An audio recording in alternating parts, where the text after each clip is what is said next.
Vanguard is getting a new defensive type of heal in Overdress, as well as the Overlord reveal for set 5. Today we had another stream, and so of course I need to go over those reveals. First of all, shout out to Living Proof, because I actually got this news today from Proof Court. I did watch different fights, reaction to the stream, but I didn't have like one solid place where I just had everything lined up. So yeah, shout out to Living Proof. Also, if you still need any Vanguard cards, you can go to 50cards.shop, use the link in the description, and you can use code Solemn for a discount. So first we have these new heals, and every nation gets these. Basically, it has less shield, so instead of 15,000, it has 10,000, and it says when this unit is placed on G, if the attacking unit has already attacked this turn, so this is the second attack, or more, this gets 15,000 extra shield. So this is kind of like a meta call. You have less shield overall, but if you're playing against a multi-attack deck that generates multi-attacks by having restanding, then this is suddenly a way bigger shield. This is really interesting to me because I think Bushiroad for a long time, basically since G, didn't really do that much when it comes to defensive upgrades for decks. We really had G guards, and then we had nothing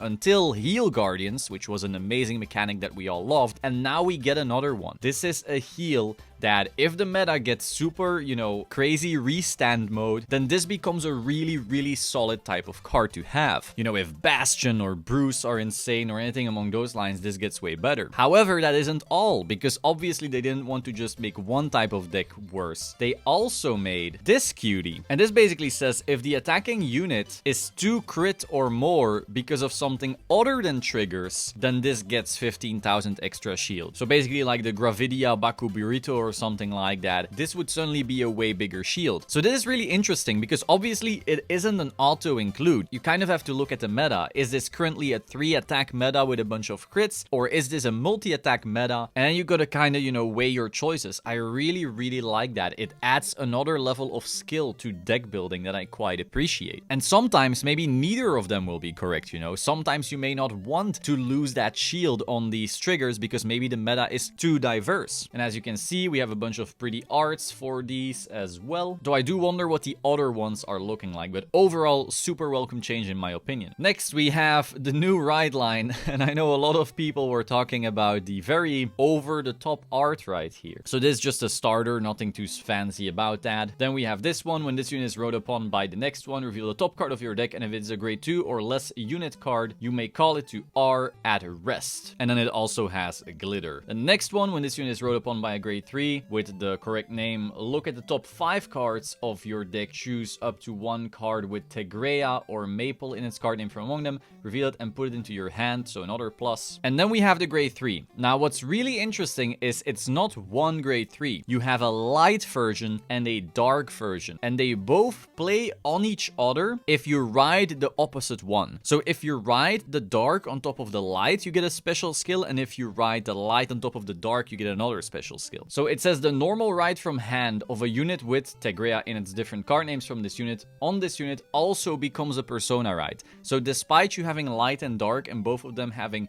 a different name, they still count as persona riding. And then act on V once per turn. Counterblast 1, look at the top 5 cards of your deck, choose up to 1 grade 2 or less unit from among them, call it to R and shuffle. If the dark one is in your soul, choose up to 2 instead of 1. And then auto on V at the end of battle that this unit attacked. If this unit was placed by riding from the dark, cost discard a card from your hand, choose one of your rear guards and stand it. So it's a 4 attack deck. Then next you have the dark one, which again has that same effect where you have the persona riding. And then retire 2 of your grade 2 or less rear guards, choose one of your opponent's rear guards and retire it. If you rode from the light one, retire all of your opponent's rear guards in the same column as the chosen unit. So you basically blow up a whole column. Now, a lot of people were also talking about her, her big mommy milkers. And then beyond that, at the end of the battle that this unit attacked, if this unit was placed on the light, counterblast 1, discard a card from your hand and stand this unit. It gets minus drive. So this is a restander. So once again, it's still 4 attacks, but this time it would be with an extra Vanguard swing rather than an extra rearguard swing. Now, I really like the idea behind this deck because now you can persona ride every turn pretty reliably, and it's just sometimes, when they keep switching that you actually get the full value of it. I think this will be a really cool deck. I did see some people weren't too excited about playing it purely because of the art, so we'll see, but overall, it looks like a solid deck. Like, from all the the Ridelines we've seen introduced in set 5, this might be the best one, but I'm not sure. Next, we have Atrocious Girl Moth, whatever the hell, Maple. When your grade 3 or greater Vanguard is called during the ride phase, if you did not have a unit with Maple in its card name, you will call this card to R, and then Glitter Tegria. At the end of battle, this unit attacked, costs Soul Blast 1 or more cards. Choose a card from your soul with the same grade as the sum of the grades of the card Soul Blasted for this cost. Put into your hand and put this unit into your soul. So you basically